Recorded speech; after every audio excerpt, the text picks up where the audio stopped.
Tiga pria dalam satu mercusuar. Tidak ada mayat yang pernah ditemukan. Tanggal 26 Desember 1900, kapal pasokan Hesperus tiba di Pulau Flannan, Skotlandia. Biasanya, dari kejauhan mereka sudah melihat cahaya mercusuar, tapi pada malam itu semuanya gelap. Pintu terkunci dari dalam. Di dapur, makanan masih tersaji. Roti setengah dimakan, teh sudah dingin dicangkir, jam dinding berhenti. Dan 3 jaket, 2 tergantung rapi di belakang pintu. 1 hilang, tidak ada tanda-tanda perkelahian, tidak ada darah, tidak ada jejak kaki menuju laut. Hanya buku log yang terbuka di halaman terakhirnya. Tertulis dengan tangan yang gemetar, badai telah reda, lautan tenang, Tuhan di atas segalanya. Mereka tidak pernah ditemukan, pria itu lenyap tanpa jejak. Tapi pertanyaannya, apa yang sebenarnya terjadi di ujung dunia itu? Dan pertanyaan yang lebih menakutkan, apakah mereka benar-benar menghilang? Atau apakah mereka masih ada di sana, menunggu, melambai, memanggil? Pulau Flannan dalam bahasa Gaelic kuno disebut Eilean Mor, pulau besar. Sebutan yang ironis karena pulau ini sebenarnya sangat kecil. Sangat kecil. Hanya sekitar 17 hektar bebatuan karang yang menjulang dari kedalaman Atlantik Utara. Tidak ada pepohonan, tidak ada tanah subur, hanya bebatuan karang dan rumput liar yang diterpa angin tanpa henti. Di musim dingin, gelombang bisa setinggi 15 meter, menghantam tebing-tebingnya. Kadang, selama berminggu-minggu, tidak ada kapal yang bisa mendekat. Disinilah mercusuar Flannan berdiri. Dibangun antara tahun 1895 hingga 1899 dengan biaya yang sangat besar untuk ukuran waktu itu. Setinggi 23 meter dengan cahaya yang bisa dilihat sejauh 20 mil di laut. Tugasnya sederhana, memperingatkan kapal-kapal agar tidak menabrak karang mematikan di sekitarnya. 3 pria ditugaskan di sana. Rotasi kerja biasanya 2 bulan di pulau ini, lalu 1 bulan libur di daratan. Tapi musim dingin tahun 1900, jadwal itu berubah. James Ducat, 43 tahun, seorang veteran dengan pengalaman puluhan tahun menjaga mercusuar di seluruh Skotlandia. Dia dikenal sebagai pria yang tenang, disiplin, dan tidak mudah panik. Rekan-rekannya menyebutnya sebagai batu karang di antara mereka. Thomas Marshall, 40 tahun, dia temperamental dan keras kepala. Marshall dikenal sebagai pria yang cepat marah, tapi juga cepat reda. Dia adalah tipikal orang yang lebih suka bekerja sendirian. Dalam catatan dinasnya sebelumnya, dia pernah terlibat perselisihan dengan rekan kerjanya, tapi tidak pernah dianggap sebagai suatu hal yang serius. Dan yang ketiga adalah Donald MacArthur, 40 tahun. Pria dengan segudang catatan kekerasan dalam catatan karir di pelautnya. MacArthur pernah dihukum karena terlibat perkelahian di kapal, tapi dia juga dikenal sebagai seorang yang pekerja keras. Pada tanggal 7 Desember 1900, kapal pasokan terakhir sebelum musim dingin meninggalkan pulau ini. Kapal itu seharusnya membawa Ducat, Marshall, dan MacArthur kembali ke daratan untuk liburan. Tapi sesuatu telah terjadi. Jadwal rotasi sudah berubah entah karena alasan operasional atau alasan yang lainnya. Ketiga pria itu memutuskan untuk tetap tinggal dan mereka akan menjalani musim dingin bersama-sama. Ini adalah pertama kalinya ketiganya bertugas bersama-sama dalam waktu yang lama. Tanggal 26 Desember 1900, setelah badai mereda, kapal pasokan Hesperus akhirnya bisa mendekat. Dari kejauhan, Kapten Holman seharusnya melihat cahaya mercusuar yang memancarkan terang. Tapi malam itu semuanya gelap. Mercusuar itu padam, padahal seharusnya menyala setiap malam tanpa terkecuali. Kapten Holman memberi perintah untuk membunyikan sirine, dan di sana tidak ada balasan sama sekali. Dia menembakkan suar, tidak ada yang menyambutnya. Ketika kapal akhirnya bersandar di dermaga, tidak ada yang turun menyambutnya. Tidak ada suara, hanya suara angin dan ombak saja yang terdengar. Akhirnya mereka membobol pintu yang terkunci dari dalam. Di dapur makanan masih tersaji sangat rapi. Roti setengah dimakan di atas piring, teh sudah dingin di cangkir, seolah-olah tiga pria itu baru saja meninggalkan meja makannya dan tidak pernah kembali lagi. Di belakang pintu dua jas hujan tergantung rapi, dan satu lagi tidak ada dimanapun dia berada. Tidak ada tanda-tanda perkelahian, tidak ada darah, tidak ada jejak kaki menuju laut, dan tidak ada pesan. Tidak ada tanda-tanda kepanikan, hanya buku log yang terbuka di halaman terakhirnya. Itu adalah tulisan tangan Thomas Marshall tanggal 15 Desember, 11 hari sebelum kapal tiba. Badai itu telah reda, lautan tenang, Tuhan di atas segala-galanya.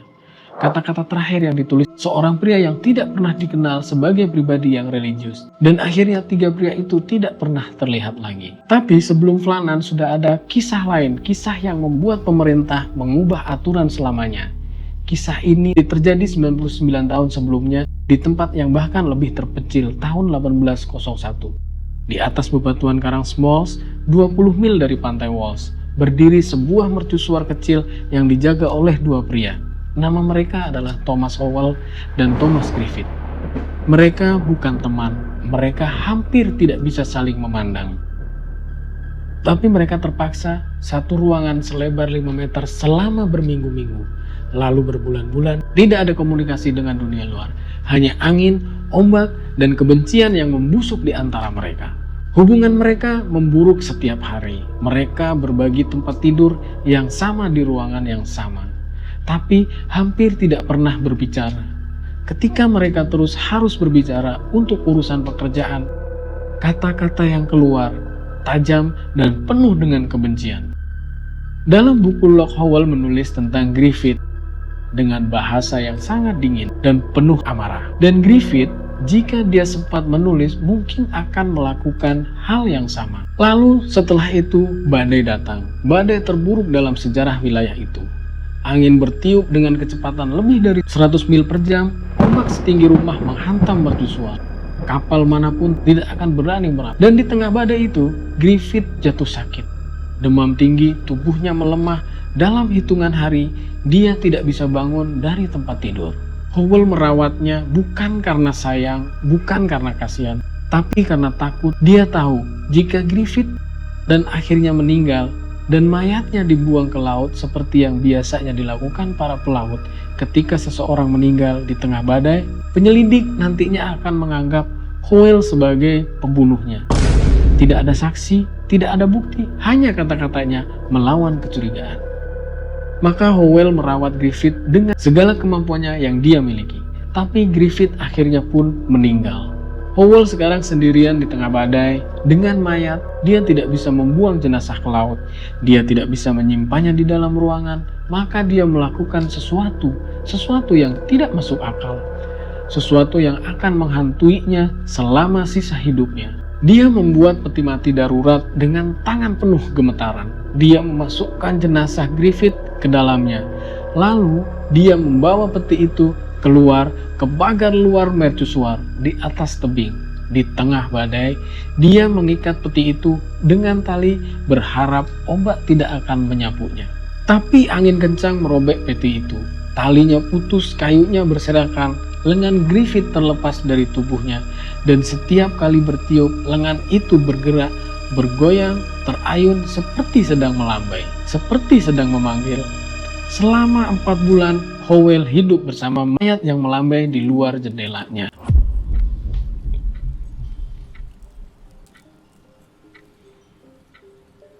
Empat bulan tidak ada kapal yang datang, badai terus berganti, Howell sendirian, tidak ada suara manusia lain, hanya angin, ombak, dan lengan itu melambai terus melambai.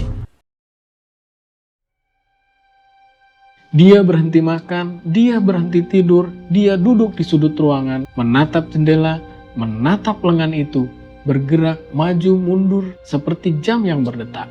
Ketika tim penyelamat akhirnya tiba, mereka hampir tidak mengenali Howell. Rambutnya telah memutih sempurna. Matanya kosong, pikirannya hancur, dia tidak bisa lagi berbicara dengan jelas. Kata-kata yang keluar dari mulutnya adalah bisikan-bisikan yang tidak bisa dimengerti. Kadang dia tertawa sendirian, kadang dia menangis. Dia tidak pernah kembali normal.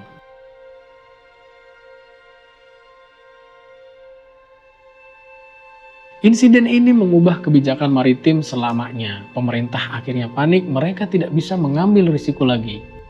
Mulai saat itu, setiap mercusuar wajib dijaga minimal oleh 3 orang.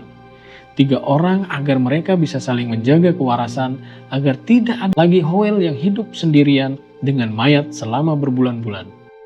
Agar pikiran manusia tidak retak karena kesendirian, 3 orang justru menghilang bersama-sama. Ada satu hal yang sering terlewat dalam laporan, sesuatu yang tidak banyak diberitakan oleh media pada zamannya. Buku log Flannan tidak hanya berisi catatan cuaca dan operasional mercusuar, juga berisi catatan harian para penjaganya, dan catatan-catatan itu terasa aneh. Pada tanggal 12 Desember, Thomas Marshall menulis, "Dukat sangat pendiam, MacArthur menangis, kami semua berdoa." Ini adalah tulisan dari pria-pria yang seharusnya tidak pernah menangis. Mereka adalah pelaut keras. Mereka adalah pria-pria yang dipilih, dianggap paling kuat mentalnya. Mereka tidak menangis, mereka tidak berdoa, tapi di sini Marshall menulis bahwa MacArthur, pria dengan catatan kekerasan, dia akhirnya menangis.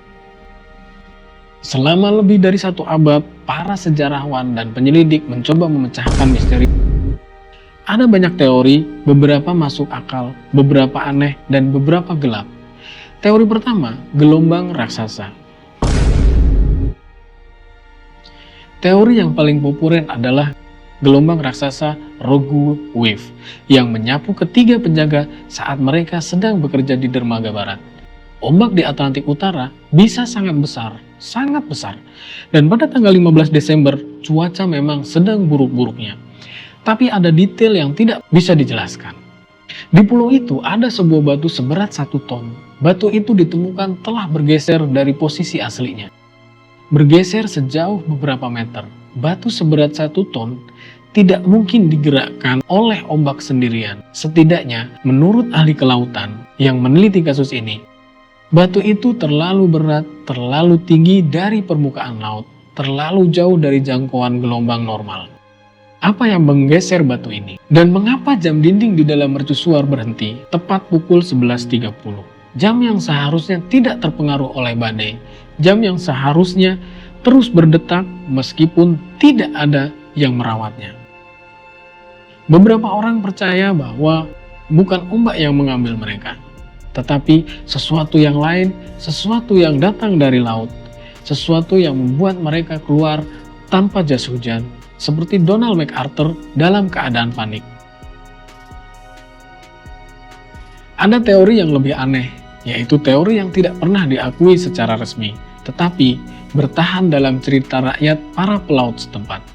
Teori ini mengatakan bahwa sesuatu di perairan sekitar Flannan, sesuatu yang sudah lama ada, jauh sebelum mercusuar dibangun.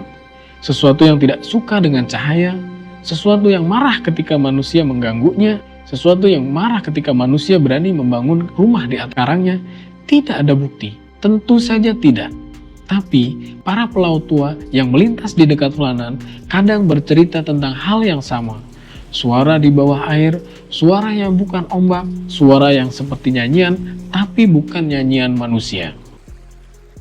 Tapi ada teori lain yang lebih gelap, teori yang tidak pernah diakui secara resmi, tapi paling sering dibisikkan oleh para sejarawan di antara mereka sendiri. Teori ini mengatakan tidak ada gelombang raksasa, tidak ada monster laut.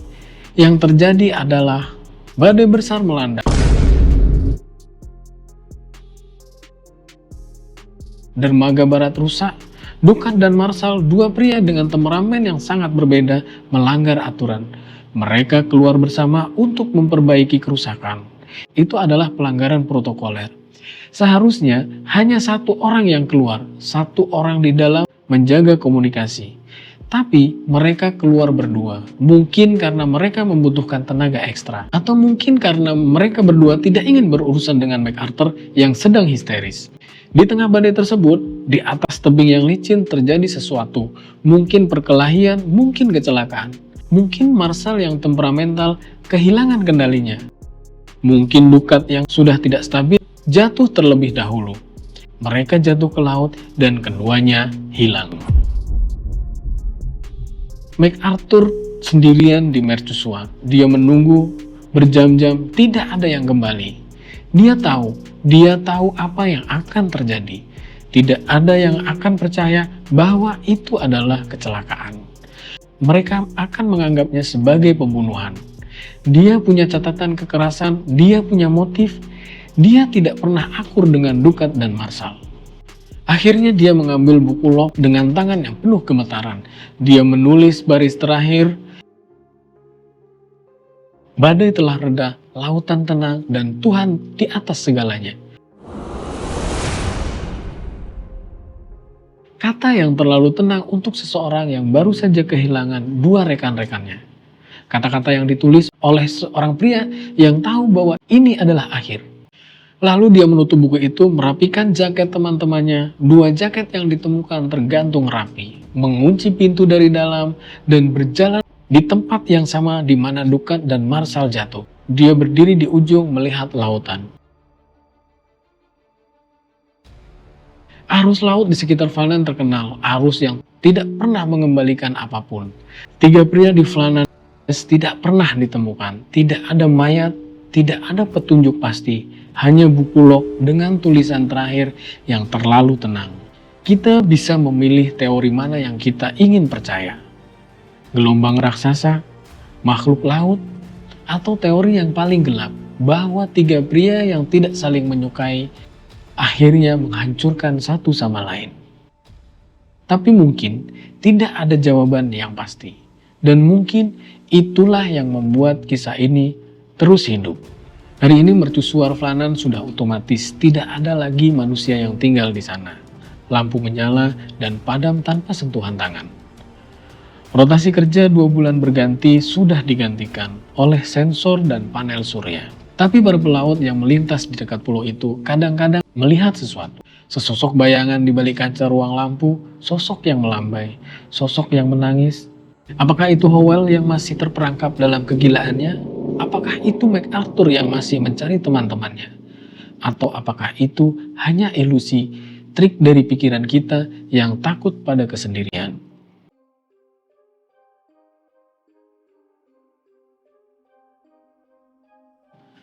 Seorang psikolog pernah berkata, musuh terbesar manusia bukanlah monster di luar sana, tapi pikiran kita sendiri ketika tidak ada satupun suara lain yang bisa mengoreksinya.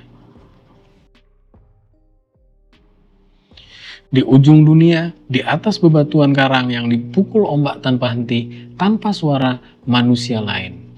Pikiran itu mulai berbicara dan suaranya lebih menakutkan daripada ombak dimanapun. Karena setidaknya ombak bisa kamu dengar, tetapi pikiran itu, ia datang tanpa suara, tanpa peringatan, dan ketika ia mulai berbicara, kamu tidak lagi tahu mana yang nyata dan mana yang tidak.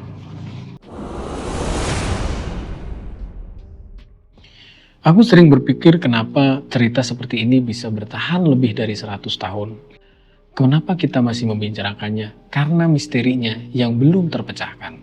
Tapi bukan hanya karena misterinya yang belum terpecahkan, tetapi karena ada sesuatu di dalamnya yang terasa sangat dekat. Kita mungkin tidak pernah menjaga mercusuar di ujung dunia, tapi kita semua pernah merasa sendirian.